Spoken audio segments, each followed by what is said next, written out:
प्यारे बुजुर्गों, माताओं, भाई और बहनों, हम जिंदगी में जो भी करते हैं वो हमारी सोच विचार पर निर्भर होता है। हम कैसे सोचते हैं उसी किस्म के शब्द हमारे मुंह से निकलते हैं, और जैसी हमारी सोच हो, जैसे हमारे शब्द हों, उसी किस्म के कार्य इंसान करता है। तो महापुरुष समझाते हैं कि हमारी सोच जब सही होगी, अच्छी होगी, तो फिर हमारे बोल और कार्य भी सब अच्छे होंगे। तो सोच किसके ऊपर निर्भर है? जो इंसान की समझ है, जो उसकी अंडरस्टैंडिंग है, अगर वो सही हो जाए तो फिर सोच खुद ब खुद सही हो जाती है। तो जब भी महापुरुष इस धरती पर आए, वो बार बार बार हमें समझाते चले आए हैं तो अपनी समझ को सही करें, सही तरीके से जानें कि जिंदगी है क्या, हमने यहाँ करना क्या है। और जब वो समझ हमारी सही होगी तभी हम देखेंगे कि हमारे बोल, हमारे कार्य सब सही होने शुरू हो जाएंगे। तो संत दर्शन सिंह जी महाराज, जिन्होंने बहुत कुछ रूहानियत के रास्ते के बारे में कहा और समझाया कि हमारी समझ कैसी होनी चाहिए, जब हम उनके लिखे हुए शब्दों को हम समझने की कोशिश करते हैं तो बार बार बार वो हमें समझाते हैं कि हम अपनी समझ को सही करें। ज़्यादातर इंसान दुनिया में जब जीता है तो घबराया सा होता है। उसको लगता है कि मेरे साथ ये चीज़ ठीक नहीं हो रही, मेरे साथ वो चीज़ ठीक नहीं हो रही, पता नहीं क्यों मेरी ज़िंदगी में सही तरीके से मुझे जीने के लिए अड़चनें आ रही हैं। और क्योंकि हमें किसी को समझ नहीं है कि हमने कर्म क्या किए हैं, क्योंकि कर्मों के ऊपर पर्दा पड़ जाता है जब एक बार इंसानी चोले से हम गुजरते हैं, तो हमारे साथ क्या हो रहा है, क्यों हो रहा है, उसकी समझ हम में से किसी को आ नहीं सकती। तो जब इंसान ये सोचता है कि मेरे साथ चीज़ें क्यों नहीं ठीक हो रही, औरों के साथ तो सब कुछ ठीक है, मेरे साथ ही खराबी हो रही है, तो फिर एक मायूस सी जिंदगी जीता है। और उसमें हर समय या तो डिप्रेस हो जाता है, या उसको यही लगता है कि सारी दुनिया मेरे खिलाफ है, और फिर चिड़चिड़ा सा माहौल खुद भी करता है और अपने घर वालों के लिए भी उस किस्म का माहौल पैदा कर देता है। तो जब हम संत दर्शन सिंह जी महाराज की पोइट्री को पढ़ते हैं तो वो बार बार बार हमें समझाते हैं कि हम अपनी ज़िंदगी जिए कैसे, कि ज़िंदगी में पॉजिटिविटी होनी बहुत ज़रूरी है। चीज़ें होंगी जो हमारी मर्जी के मुताबिक नहीं होंगी, ये समझना बहुत ज़रूरी है। ये नहीं कि हर एक चीज़ ज़िंदगी में हमारे समझ के मुताबिक हो, क्योंकि हमारी समझ सही नहीं होती।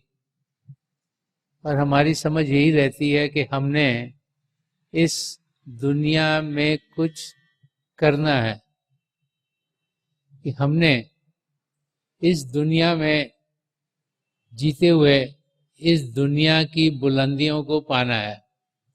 तो इंसान सिर्फ बाहर की चीज़ों की ओर ध्यान देता देता जिंदगी गुजारता है, और जब उसे कुछ लगता है कि बाहर की चीज़ उसे मिल गई जो उसे चाहिए, तो कुछ क्षणों के लिए खुश रहता है, लेकिन हजारों चीज़ें जो उसको मिलती नहीं, और फिर उन्हीं चीज़ों को ना पाने के लिए ही वो अपनी ज़िंदगी बर्बाद कर देता है। क्योंकि समझ हम सबकी यही रहती है कि इस बाहर की दुनिया में, जिसे हम अपनी इंद्रियों के जरिए ग्रहण कर रहे हैं, आंखों से इंसान देखता है तो बाहर की चीज़ों को देखता है, कानों से सुनता है बाहर की आवाज़ों को सुनता है, नाक से सूंघता है तो बाहर की सुगंधों को सूंघता है, खाना खाता है जो भी स्वाद है वो भी जो बाहर का पदार्थ है उसको खाता है, और शरीर के जरिए जो हजारों सेंसेस हैं, स्पर्श की इंद्री के जरिए हम जीते हैं। तो सारे इंटरैक्शन हमारी बाहर की दुनिया के साथ है। उसी को इंसान असली समझता है और उसी तरीके से जीते हुए सोचता है कि सब कुछ जो उन इंद्रियों से ग्रहण हो रहा है वही सब कुछ है। हमें समझ में ही नहीं आता कि इस जहां के आगे जहां और भी है।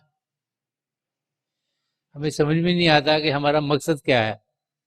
और जैसे इंसान जीता है चलता रहता है, चलता रहता है, चलता रहता है।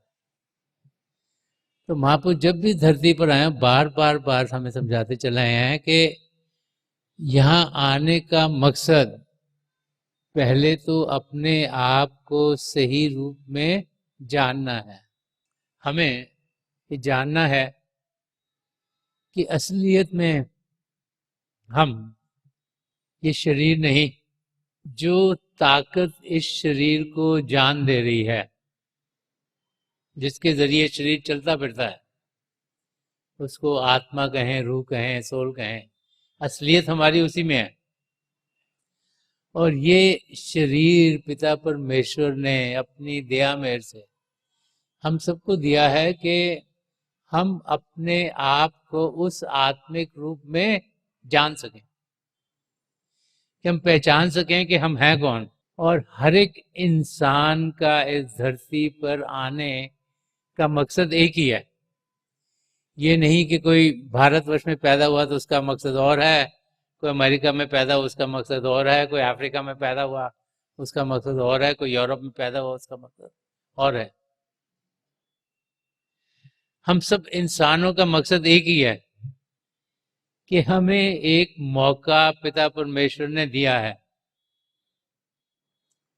एक जिंदगी दी है 50, 60, 100 साल की, जिसमें कि हम असलियत की जानकारी पा सकते हैं, अपने आप को सही रूप में जान सकते हैं, और फिर हम कदम बढ़ा सकते हैं ताकि जो सही मकसद है इस जिंदगी का, जो कि आत्मा का मिलाप परमात्मा से हो, क्योंकि हम 84 लाख जियाजन से छुटकारा पाएं, उस मकसद को हम पूरा कर सकते हैं।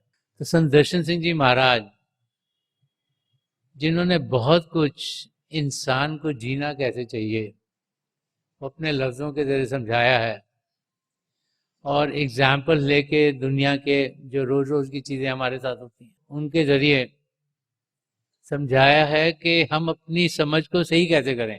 अगर हम अपनी अंडरस्टैंडिंग को सोचें तो इस दुनिया में क्या होता है, बच्चा जब पैदा होता है तो उस बच्चे को उसके माँ बाप जो तौर तरीके हैं, जिस माहौल में वो पैदा वो समझाते हैं। जैसे ही वो थोड़ा सा बड़ा होता है, जिस घर बार में वो पैदा हो वहां पर जो भी भाषा बोलते हो उनके पेरेंट्स वही भाषा बच्चा भी सीखनी शुरू करता है। क्योंकि भाषा के जरिए, वर्ड्स के जरिए हम बच्चों को समझाते हैं, और अपने एक्शंस के जरिए जो वो बच्चे देखते हैं कि हम कर क्या रहे हैं वो भी वैसे सीखते हैं। उनका चलना, उनका बड़ा होना, उनकी समझ आस्ते आस्ते, चाहे पहले उस लैंग्वेज के अल्फ़ाबेट सीखे हैं, फिर वर्ड सीखते हैं, फिर वो सेंटेंसेस बनाने शुरू कर देते हैं, फिर स्कूल में जाते हैं तो पढ़ते लिखते हैं, तो उनकी समझ उस दायरे में बढ़ती है। लेकिन अगर हम देखें तो हम उनको ट्रेनिंग क्या दे रहे हैं, वो लफ्ज जिनके जरिए हम बाहर की दुनिया की जानकारी पा सकें, वो विद्या जो कि अपर्या विद्या, जो बाहर की विद्या है, इस दुनिया की विद्या है, जानकारी उन चीजों की जिनके जरिए हम सोचते हैं कि इस दुनिया में वो सही तरीके से जी सकेंगे। और जैसे जैसे बच्चा बड़ा होता है, दुनिया की चीजें सीखते हुआ, फिर वो दुनिया की और ही ध्यान ज्यादा देना शुरू करता है, क्योंकि हर एक तरफ से चीजें उस किस्म की आ रही हैं। घर में भी माँ बाप उन्हें सिखा रहे हैं कि तौर तरीके कैसे हैं। जब स्कूल कॉलेज में जाते हैं तो भी उन्हें बताया जाता है कि किस किस्म की बैकग्राउंड थी, हमारी हिस्ट्री क्या थी, किस दुनिया में हम जी रहे हैं और कैसी कैसी यहाँ पे चीज़ें होती हैं, और उस किस्म की ही एजुकेशन हम देते हैं बच्चों को। तो दुनिया की जानकारी हम उनको देते हैं और सुबह से रात तक अगर वो दुनिया की चीज़ों को ही सुनते रहते हैं तो उनका ध्यान भी दुनिया की ओर चला जाता है। तो जब दुनिया में जीते हुए जो वो करना चाहते हैं होता नहीं, तब उन्हें बहुत तकलीफ होती है। जब चीज़ें ठीक चलती रहती हैं तो इंसान बड़ा खुश रहता है, लेकिन जैसे ही उसकी ज़िंदगी में कुछ ऐसा हो जाता है जो उसके मुताबिक नहीं, तो उसकी हलचल बढ़ जाती है। और ज़िंदगी में हम देखते हैं कि बहुत सी चीज़ें ऐसी होती हैं जो हम चाहते हैं हमारी ज़िंदगी में हों, लेकिन होती नहीं। तो संत दर्शन सिंह जी महाराज, क्योंकि समझते हैं कि हम सब दुखों से गुजरते हैं, हमको लगता है ये भी दुख आ गया, वो भी दुख आ गया, ये भी ठीक नहीं हो रहा, वो भी ठीक नहीं हो रहा, पता नहीं कभी ठीक भी होगा कि नहीं होगा, कि मैं ऐसे ही चल बसूंगा, ऐसे ख्यालात इंसान को आने शुरू हो जाते हैं। तो संत दर्शन सिंह जी फरमा रहे हैं कि फूल ही फूल हैं कहते हो जिन्हें तुम कांटे। हम लोग तो सोचते हैं ना ये भी कांटा है, वो भी कांटा है, ये चीज भी तकलीफ दे रही है, वो चीज भी तकलीफ दे रही है, वो चीज भी तकलीफ दे रही है। कि फूल ही फूल हैं कहते हो जिन्हें तुम कांटे, मेरी दुनिया जुनू में कभी आओ तो सही। तो संत दर्शन सिंह जी महाराज फरमा रहे हैं कि हम लोग यही सोचते हैं कि हमारे साथ तकलीफें जुड़ी हुई हैं और सोचते हैं कि हम तो तकलीफों से घिरे हुए हैं। तो संत दर्शन सिंह जी महाराज फरमा रहे हैं कि क्योंकि हमारा नजरिया सही नहीं है, हमें लगता है कि हमारे साथ तकलीफें हैं, लेकिन अगर हम उनके बताए हुए रास्ते पर चलें, उनकी दुनिया में जाएं। उनकी दुनिया क्या थी?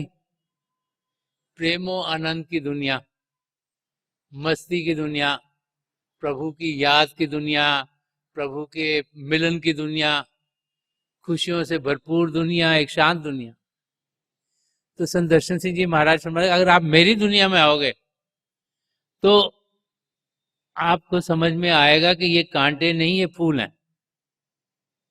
अब हम जब जिंदगी में देखते हैं कैसे एक चीज जो हमें लगती है कि बड़ी मुश्किल है और हमें तकलीफ दे रही है, वो समय के साथ जब उसका हम अपना नजरिया बदलते हैं और एक पैशन से, एक जुनू का मतलब होता है कि पूरी तरीके से उसमें मस्त होना, कि कह रहे हैं कि मेरी दुनिया है जुनू, जो मेरी दुनिया जो प्रभु के प्रेम से भरपूर है, जो प्रभु की मस्ती से भरपूर है, उसमें कदम उठाएं तो हम देखेंगे कि वो जो हमें कांटे लग रहे हैं वो कांटे नहीं, फूल हैं। एग्जाम्पल के तौर पर अगर लेट्स से कोई नया काम को इंसान शुरू करने जा रहा है, चाहे आप पढ़े लिखे हैं, आप सोचते हो मैं बिजनेस करूंगा, तो आपने बिजनेस शुरू करा और आप बिजनेस कर रहे हो, और कोई भी बिजनेस शुरू करने के लिए बड़ी तकलीफें आती हैं इंसान को, और जिसने बिजनेस ना करा पहले तो उसको सोचना पड़ता है बिजनेस करें कैसे, सामान को बेचे कैसे, बनाएं कैसे इसको, और बड़े सारे स्टेप्स होते हैं बीच में। और आजकल तो जो स्टार्टअप्स जैसे लोग शुरू करते हैं, तो सक्सेसफुल कौन होता है?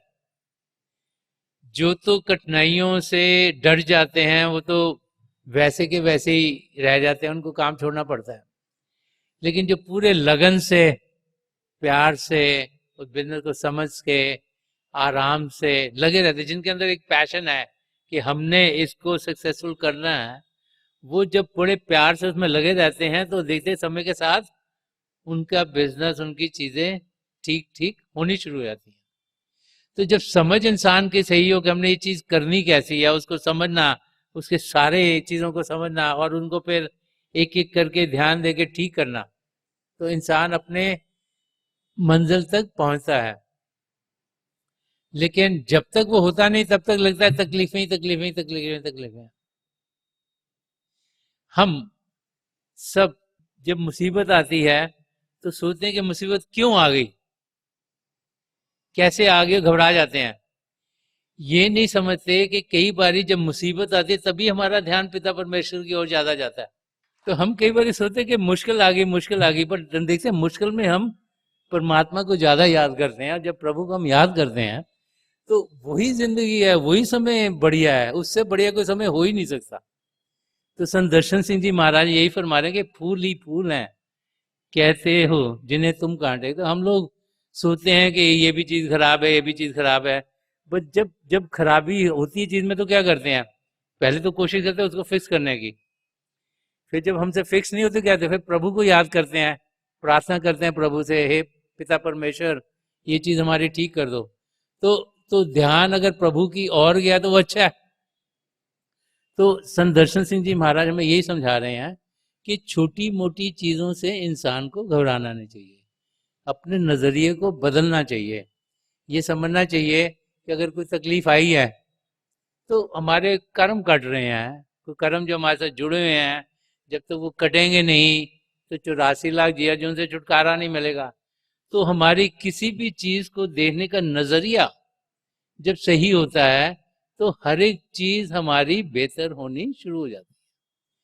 और इसीलिए बार बार बार जब भी महापुरुष धरती पर आते हैं वो बार बार बार हमें समझाते हैं अपने नजरिए को बदलें, अपने समझ को बदलें, समझें कि मकसद यहाँ आने का क्या है। जब वो समझ में आ गया कि प्रभु ने यहाँ भेजा है हमें अपने आप को जानने के लिए और पिता परमेश्वर को पाने के लिए, तो फिर उस और इंसान का ध्यान जाएगा, उस नजरिए से हम हर एक चीज को देखेंगे। इस दुनिया में हमने जीना है।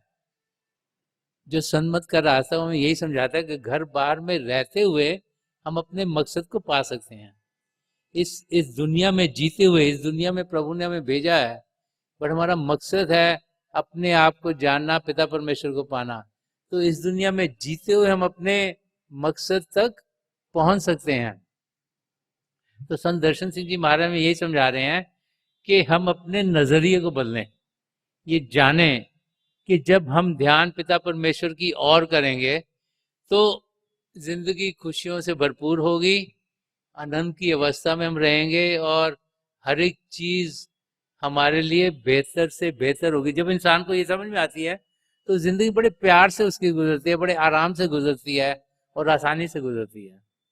और आगे संत दर्शन सिंह जी महाराज समझा रहे हैं कि तुम्हें आबाद नजर आएगी उजड़ी दुनिया। हर एक इंसान सोचता है मेरी दुनिया ही खराब हो गई है, उजड़ गई है, मैं अलग हो गया हूं सबसे, मेरे पर तकलीफ ही तकलीफ है। तो फरमा रहे हैं कि तुम्हें आबाद नजर आएगी उजड़ी दुनिया, दिल की दुनिया को मोहब्बत से बसाओ तो सही। तो संत दर्शन सिंह जी महाराज हम समझा रहे हैं कि हम अपने अंदर प्रभु के प्रेम को जागृत करें। प्रभु का प्रेम हमारे अंदर है, हमारी आत्मा परमात्मा का अंश है। तो जो प्रभु की कैरेक्टरिस्टिक्स हैं, वो जो प्रेम के महासागर हैं, शांति के महासागर हैं, चेतनता के महासागर हैं, वो उनका एक अंश हमारे अंदर है। तो हम भी प्रेम से भरपूर हैं, शांति से भरपूर हैं और चेतन है, लेकिन उसका हमें अनुभव नहीं होता। हम सब मन इंद्रियों के घाट पर जी रहे होते हैं, तो उसका हमें अनुभव नहीं होता। तो संत दर्शन सिंह जी महाराज समझा रहे हैं कि अगर हम अपने आप को प्रेम की दुनिया में लेके जाएंगे, अपने आप को प्रभु के प्रेम से भरपूर करेंगे, तो हम देखेंगे कि हमारा नजरिया ही बदल जाएगा। जब हम सोचते हैं कि हमारी तो जिंदगी खराब हो गई, उजड़ गई है, उसमें तकलीफें ही तकलीफें हैं, उसमें कोई अच्छा हो ही नहीं रहा, तो एकदम नजरिया बदल जाएगा। हमें ये लगना शुरू हो जाएगा अच्छा मैं, हमारे पास जितना भी भार है कर्मों का दिन ब दिन कटता चला जा रहा है, हम वो भार हल्का होया जा रहा है, हम अपने मकसद के नज़दीक पहुंच रहे हैं।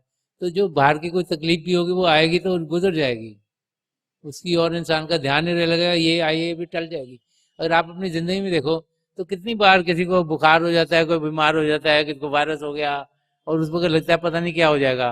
और कभी कभी तो जैसे जैसे उम्र बढ़ती है, कभी किडनी नहीं चल रही तो कभी लिवर में प्रॉब्लम है तो कभी सांस नहीं, इस किस्म की तकलीफें लगती हैं, पर समय के साथ ठीक भी हो जाती हैं। तो इंसान को किसी भी हालत में घबराना नहीं चाहिए। तो संत दर्शन सिंह जी महाराज यही फरमा रहे कि आपकी जो जिंदगी है, जो आपको लग रही है कि उजड़ गई है, वीरान हो गई, जैसे उसमें कुछ पतझड़ी हो गए हैं, कुछ कुछ खुशी नहीं, कुछ आनंद नहीं, वो आबाद हो जाएगी, उसमें खुशियां आ जाएंगी, वो हरी भरी हो जाएगी। तब होगी जबकि आप अपने अंदर प्रभु के प्रेम का अनुभव करोगे। वो कैसे होगा? जब हम भजन अभ्यास करेंगे। अगर ध्यान बाहर की दुनिया में डालेंगे तो अंदर की दुनिया का मालूम नहीं कर पाए, लेकिन जैसे ही हम ध्यान अंदर की दुनिया में करेंगे, वो ध्यान हमारा अंदर की दुनिया में तब जाता है जब कि हम आंखें बंद करते हैं, शांत होकर बैठते हैं और ध्यान अंदर की ओर करते हैं। जब अंदर की ओर करेंगे तो पिता परमेश्वर की दया मेहर से हम जो जागृत दुनिया है, जो प्रेम से भरपूर दुनिया है, जो रोशन दुनिया है, उस दुनिया में पहुंच जाएंगे। और जब हम उस दुनिया में पहुंच जाएंगे तो हम देखेंगे कि हम अपने मकसद के बहुत नज़दीक आ गए हैं। और वो दुनिया है जो यहाँ संत दर्शन सिंह जी महाराज फरमा रहे हैं कि दिल की दुनिया को मोहब्बत से बसाओ तो सही। फरमा रहे हैं कि अगर आप तकलीफ के समय में हो, आपको लग रहा है कि चीज़ें ठीक नहीं है, तो उस समय आपको सहारा चाहिए।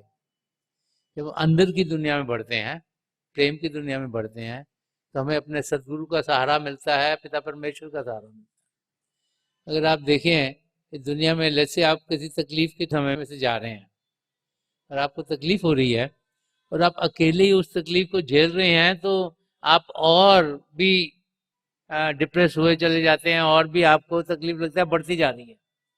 लेकिन अगर उस समय आपको कोई सहारा दे दे, चाहे आपका दोस्त मित्र हो, फैमिली का कोई मेंबर हो, कोई और हो जिसको आप जानते हो, और वो आपको सहारा दें, आपके साथ टाइम स्पेंड करें, आपके साथ कोई बातचीत करें, आपका ध्यान असलियत की ओर करें, तो आप देखेंगे जो आपकी तकलीफ का समय वो आपका आसानी से गुजर जाता है।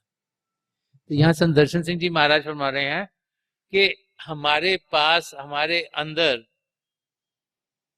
एक बहुत बड़ा खजाना है, और जब उसमें हम जाते हैं, वो प्रेम का खजाना है। जब उस खजाने में हम जाते हैं तो जो प्रेम है वो, उसका जब हम अनुभव करते हैं तो बाहर की जितनी भी चीजें हैं वो खुद ब खुद खत्म होनी शुरू हो जाती हैं। जैसे एक वाक्य दो बच्चों का है। ये दो बच्चे थे जिनके माँ बाप थे। आजकल का ज़माना है जो कि माँ बाप दोनों काम करते थे और बच्चे छोटे थे, एक लड़का था एक लड़की थी। तो माँ बाप को काम करना था, उन्हें आउट ऑफ जिस भी टाउन में रहते हैं वहाँ बाहर जाना था। तो उनको लगा दो बच्चे हैं तो क्या करें, तो उन्होंने एक नैनी रखी कि भाई ये इसको इनको संभाले। तो एक लेडी रखी जो उनका ख्याल करे बच्चों का। तो माँ बाप बाहर चले गए। तो रात को जब बच्चे सोने लगे, दोनों छोटे थे, उनको डर लगना शुरू हो गया। तो उन्होंने सोचा कि पता नहीं ये जो बारियां हमारे कमरे की, ये इनको नैनी ने बंद करा कि नहीं करा। अब वो घबराए क्योंकि वो एक कमरे में थे, वो नैनी दूसरी कमरे थे। तो बच्चे एक दूसरे से बातचीत कर रहे हैं और दोनों डरे हुए हैं। तो एक दूसरे को कहता है, ओहो, अगर कोई जानवर आ गया और उसने दरवाजा ये बारी खोल के अंदर आ गया, तो हम क्या करेंगे फिर। तो दूसरे कहते हैं, नहीं नहीं, अगर सांप आ गया तो फिर हम क्या करेंगे। वो दोनों घबरा रहे हैं एक दूसरे से। सारी रात ऐसे ही सोते रहे। सुबह हुआ, एक दिन के बाद उनके पेरेंट्स वापस आए तो उन्होंने कहा कि हमें तो बड़ा फिक्र लगा, हमें बड़ा डर लगा, हम बारी को पता नहीं बंद करें ना करें, नैनी से बात करें ना करें, तो आप प्लीज़ हमको छोड़ के मत जाओ। जैसे ही वाक्य बताया जाता है, एक आधा महीना गुजरा तो उनको फिर जाना पड़ गया बाहर, और कोई माहौल ऐसा था और कोई था नहीं टेकर गया। तो उनको लगा नहीं नहीं, ये नैनी से हम बात नहीं कर सकते, तो उन्होंने एक और नई नैनी रख ली। तो अब नई नैनी रखी, उसको कहा आप ना मेक श्योर करना कि इनकी विंडोज सारी बंद हो। तो उसने, नैनी ने रात को सारी विंडोज बंद कर दी।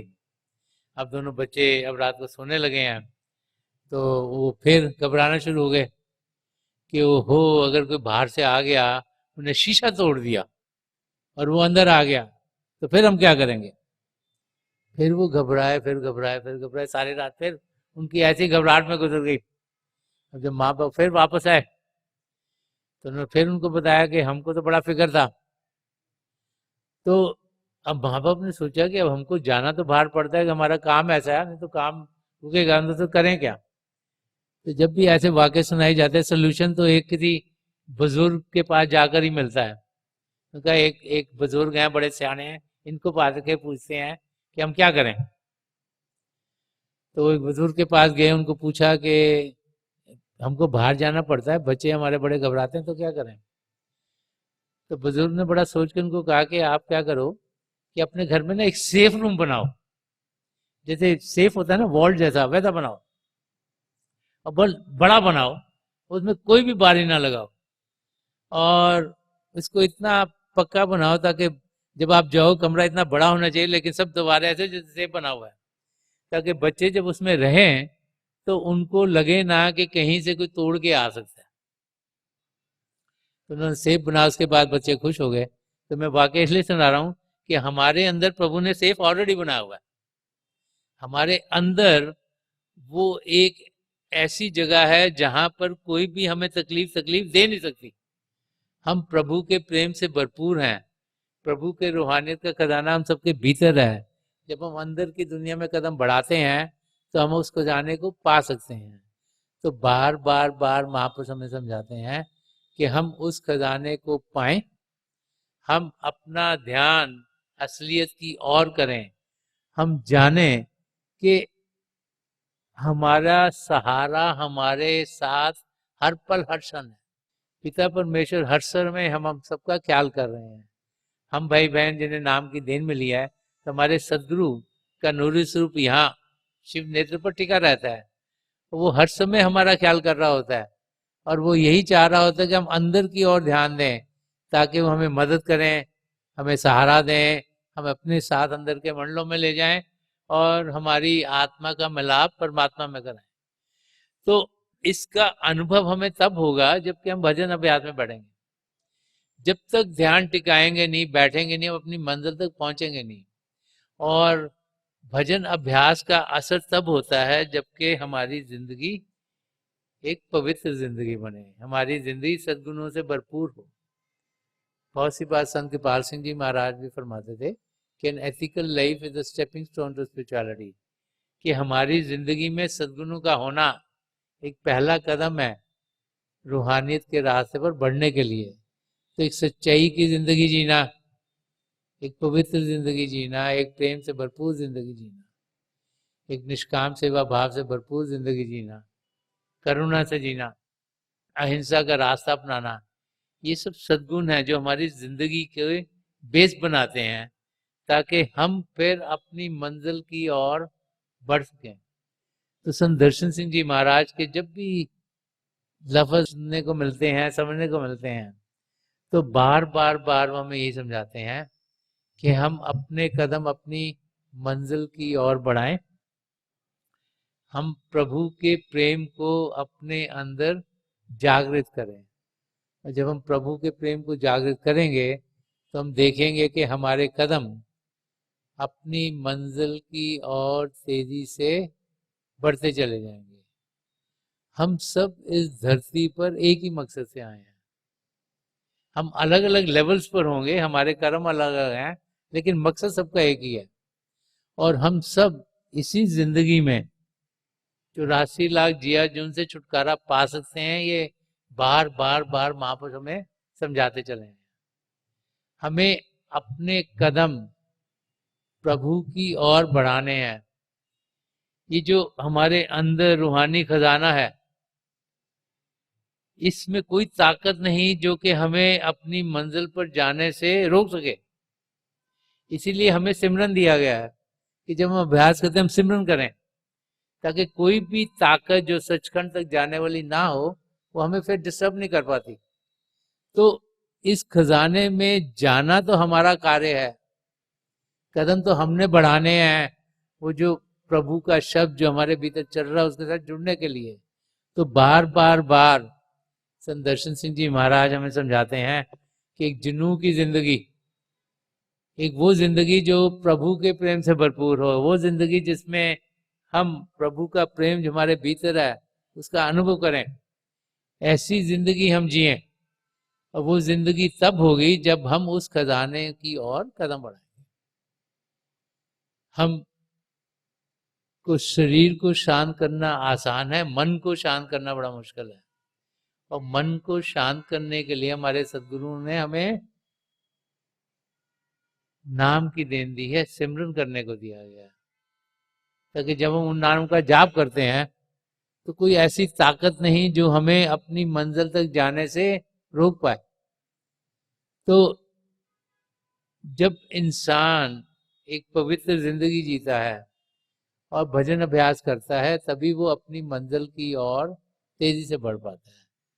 तो थोड़ी देर के लिए हम सब अभ्यास के लिए बैठ जाएं। आप जहाँ भी बैठे हैं वहाँ आराम से बैठिएगा, अपनी आंखें बंद कर लीजिएगा। जो आंखों के डेली आई बॉल से सीधे सामने होने चाहिए, जैसे 8-10 इंच आपके सामने हो। आंखें बंद करते ही वो भाई बहन जिन्हें नाम की देन मिली है, आप सिमरन कीजिएगा। और जो भाई बहन या नए हैं, आप पिता परमेश्वर के किसी भी जाति नाम का जाप कीजिएगा। जाप मन ही मन करना है, ऊंचा नहीं दोहराना। मेरी प्रभु के चरण कमलों में यही प्रार्थना है कि हम सब को ऊपर जो प्रभु की दया मेहर होती है उसका हम अनुभव कर पाए। और जो पिछली सेंचुरी के महापुरुष हैं, हजूर बाबा सावन सिंह जी महाराज, परम संत कृपाल सिंह जी महाराज और दयाल पुरुष दर्शन सिंह जी महाराज, उनके चरण कमलों में प्रार्थना है कि जो जो हम सबके लिए बेहतर है वही हमारी जिंदगी में डले, और हम प्रभु की ज्योत के दर्शन करते हुए अपनी मंजिल की ओर कदम बढ़ाते चले जाएं। थोड़ी देर में मैं आपको इस बैठक से उठाऊंगा और मेरी शुभकामनाएं आप सबके साथ हैं।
छोड़ दीजिए जी, प्लीज रिवॉल्व।